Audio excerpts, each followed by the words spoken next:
Hi, it's Kelly Pfeiffer. I'm a positive discipline lead trainer and the owner of Think It Through Parenting. In this video, I'm going to explain 4 things about positive discipline that will help you learn more about positive discipline and understand it better. It's just a short introduction. So first of all, positive discipline is a book. It's a book written by Jane Nelson, and the first copy was written in 1980.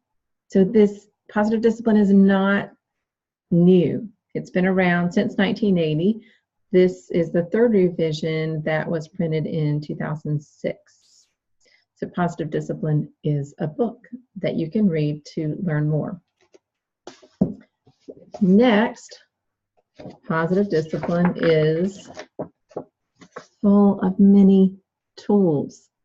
So some people might think, oh, positive discipline, you mean you just talk to them about it? No. We have so many action tools. There's a different parenting tool on every one of these cards, and there's 52 cards. So we have tons of action tools to teach children, because the word discipline comes from the root word disciplis, which means to teach. So if your child doesn't have a skill, you teach them what to do if they're at an age-appropriate level to learn that skill. Some people hear the word discipline and they think punishment, but actually it comes from the root word that means to teach.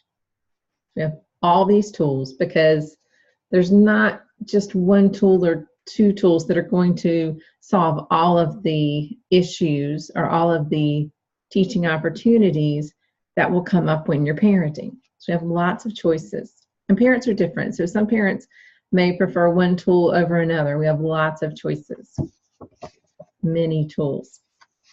The 3rd thing in positive discipline is we have positive timeout, because some people hear positive discipline and they say, oh, you just put them in timeout. No. We don't use traditional timeout where you send the child to their room or to a chair to sit for so many minutes and think about what they did. That's not helpful. Have you ever had somebody tell you to go sit and think about what you did, and were you thinking about it? Most kids are not thinking about what you want them to think about in that timeout, and we can't control what children think. So we don't use the traditional timeout because it's not helpful. A positive timeout is a cool-off time. So positive timeout is a space that the child creates and goes there to calm down when they are having trouble managing their emotions. And parents can use the positive timeout. They can have a positive timeout. The kid can have a positive timeout, because in positive discipline, we don't solve most problems when they are hot, when everyone's upset about them. Many problems are best resolved by waiting until people are calmed down and then focusing on a solution. If safety is involved, you have to act right then. You have to get your kid out of the middle of the street if they're running into the street. And that's not what I'm talking about. But positive timeout is when either the parent or the child or both are too upset to be respectful and to actually focus on solutions and solve the problem. So they both go take a positive timeout and calm down. Then they come back together to work on solutions. Or it might be 2 siblings who are too upset to solve the problem, solve the conflict that they are in together. So they need to separate, go calm down, and then when both of them are calmed down, they can come back and talk about it in a calm way. So we don't solve problems at the hot moment. We use positive timeout first. And then the last thing that people are usually surprised about with positive discipline is we don't use rewards. So some people think, oh, positive discipline is where you reward children when they do something good, and that's how you motivate them. No, that's not us. So positive discipline is not based on behavioral psychology. It's not a punishment and reward system, not at all. It is based on Adlerian psychology, And there's a lot more about that in the book.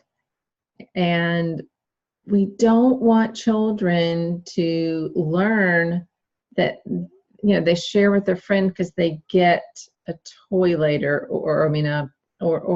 some food. It's not that you behave now so you can get something later. You behave now because you feel really good about learning to behave and learning to respect other people.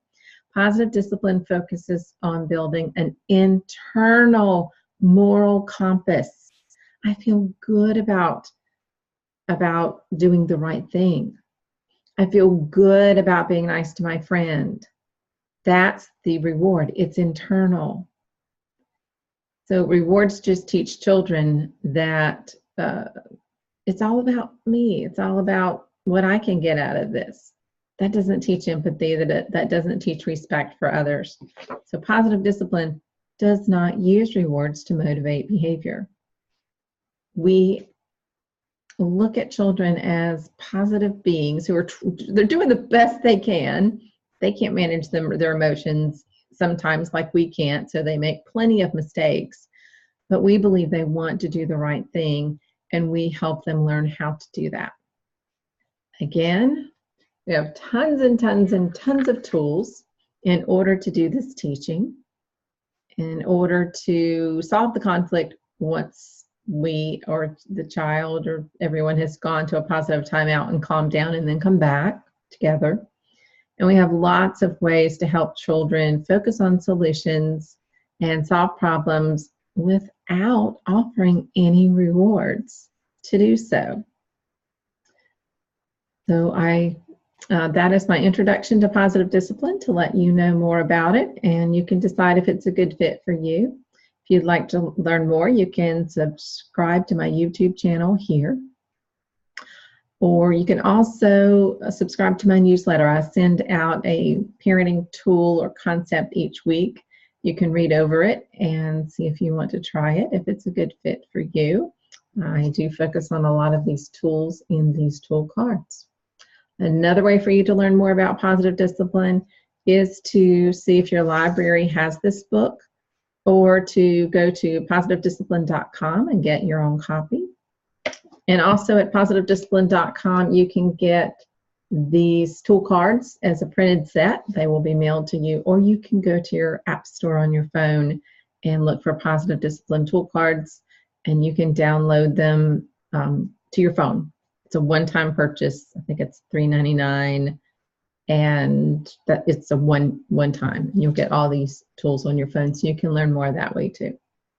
So thanks for listening, and I hope that you have a good week with your children.